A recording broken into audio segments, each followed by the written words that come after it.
Bago ngayong gabi, 4 ang nasawi sa pagsalpok ng van sa isang truck sa Basay, Samar.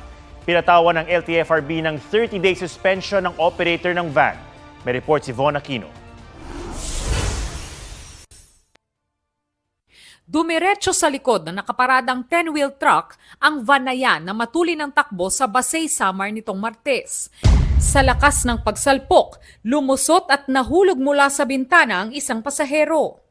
Nakatayo pa siya habang bumaba ang isang kasama niya mula sa van at iika-ikang naglakad. Pero ang 4 na iba pang sakay ng van kabilang ang driver nito nasawi sa aksidente. Ayon sa rescuers, mula Borongan City ang van at patungong Tacloban City nang maaksidente. Ayon sa Land Transportation Franchise and Regulatory Board o LTFRB, nagbigay na ng tulong pinansyal ang operator ng van. Suspendido ng 30 araw ang lahat ng units ng operator na kabilang sa prangkisa ng naaksidenteng van. Yan ay habang gumugulong ang investigasyon at compliance verification process.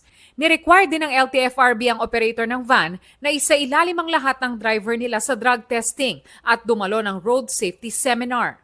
Inutusan din ng ahensya ang operator ng van na ipa-inspeksyon ang lahat ng kanilang sasakyan para matiyak ang roadworthiness ng mga ito. Wala pang pahayag ang operator. Von Aquino nagbabalita para sa GMA Integrated News.